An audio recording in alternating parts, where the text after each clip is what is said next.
Hello everyone, welcome back to the Book Brood and welcome back to my category journey. Today we're going to be starting book number 5, and that is The Texas Seals Surprise by Cari Lynn Webb.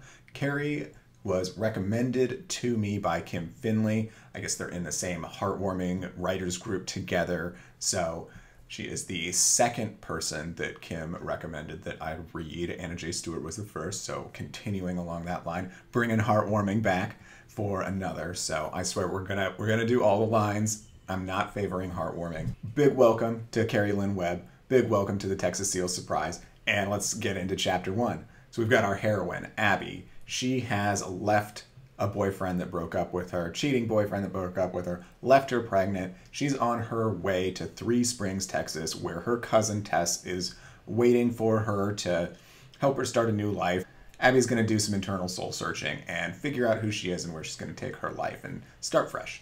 So she's almost to Three Springs, but she gets a flat and she swerves off the road because she saw a cowboy on a horse and was too distracted, and she goes off the road. So we then meet our hero, Dan. Dan is a horse and he takes Abby to Three Springs and to her cousin. This guy named Wes tagged along as well, and Wes and Abby talked a little bit on the way over. All right, enough of this. We know Wes is our hero. Dan is his horse, but I like Dan very much right now, so he is my hero at this moment. All right, so we've had some standoffish, mostly interactions, but both sides really are struggling with how attracted they are to the other one. So great setup. We're exactly where we need to be. And now I'm thinking Abby probably put her foot in her mouth somewhere. We're going to find out how far or if at all. And I'll check in after chapter 2. Finish chapter 2 of The Texas Seals Surprise by Cari Lynn Webb. And this is, chapter 2 follows Wes. We get to know a little bit more about him and his living situation. He lives with the father of a fellow soldier of his that did not come back from deployment. So that's kind of touching there that, they've kind of found family together even after a loss for both of them. But this guy that Wes lives with, Boone and his best friend Sam are the town matchmakers. So I've never had a book where the matchmakers are a man or a couple of men. So I'm loving this, and I can't wait to see where this goes. I already like these guys. So far, there hasn't been a character that I've even found mediocre or forgettable. Bravo. I'm impressed so far. So, another thing I should mention is that this is my first cowboy romance. So I've read some like cozy mysteries where the love interest wears a cowboy hat and drives a big truck, but isn't a cowboy, I guess. So thank you, Cari, for bringing me into the world of the cowboy romance. So the gossip is around town that Wes brought this attractive new woman into town. So everyone's trying to make it to the general store where Abby lives with her cousin Tess and get a look at the newest arrival in town. So I will check in after chapter 3. Hello, everyone, and welcome back. After finishing chapter 3, where are we at now? Abby has realized that her cousin Tess wasn't quite honest with her living situation and her ability to provide Abby with a job when she got there. Tess was in a bit of a hard spot. But that's all right. Abby, being the wonderful person she is, was not even mad about it. She was just glad to be with her cousin that she hadn't seen forever and is excited about starting a new life, which, man, points to her. Like, way to just like be okay, just supporting family and stuff. So Abby needs to find a job. So she needs a cup of coffee to get started with her day. So she goes to the Owl, which is really the only place in this town that is known to have any kind of like traffic or business or anything like that. And it's a pretty nice place when she gets there. And she also finds Wes working behind the bar. She also met Boone, which was really cool. That was a really sweet meeting there. But now I'm hoping that she's going to have to work at the bar. Fingers crossed. So I will check in after chapter 4, or let's be honest, we all know I end up skipping some chapters sometimes anyway without posting a vlog. So anyway, enough rambling. I will check in later. Hello, everyone. Welcome back. I just finished chapter 5, so I did 2 chapters. So what happened here, we learned Wes has a bit of a dark past. His brother ran off after selling the family ranch while Wes was out on deployment. So that filled in why Wes had nowhere to go when he came back. So that's pretty cool to know, and also pretty awesome that got kind of a dark lining to this story here. Hopefully that comes back around. And so we met these pretty eclectic characters, Gordon and Frida. They popped into the general store that Abby and Tess are fixing up. Apparently, the leader of the town council is on bed rest with pregnancy with twins, and they need Abby to be her assistant and put together this whole event. So I thought we were going to have like an employment-based romance because Abby needed to find a job, and so Wes manages the bar. So I thought it was gonna be a dynamic that way, but now it's like the you're not gonna come in and change my town dynamic, so we don't know what to expect. Cari's just keeping us on our toes here, and it's great. I can't wait. Every character I meet in this town is just fantastic, and the Frida and Gordon have there's something they're not telling everyone, so I can't wait for this to all come out. And so at the moment, Abby needs to use the Owl, which is the biggest venue in town, to have a meeting for how to put together this big town event to try and impress these developers and stuff. So I will check in later. Good morning, everyone, and welcome back. I'm on chapter 9, so I just finished chapter 8, deductive reasoning there. And this book is keeping me on my toes. I'm not even joking about that. Everyone is up to something. Everyone is scheming for something of their own or something they're trying to accomplish, and they're secretive about it. Like these council members want Abby to do this job and put on this event, but they kind of want her to fail too, is what it seems like. So, and Wes kind of knows that, and so she was trying to have a town meeting, but no one showed up because everyone's social calendars is apparently already filled, but they wanted to plan some new event or something. Like, there's developers in town that want to buy up sections of it. Like, there's so much going on here, and I love it because I'm just on the edge of my seat. Like, what is happening here? It's like something's gotta give, and it's gonna be crazy when it does. So I will let you know what happens when I check in next time. Or maybe I won't, because I won't spoil it. Hello, everyone, and welcome back. I am in the middle of chapter 13, I believe.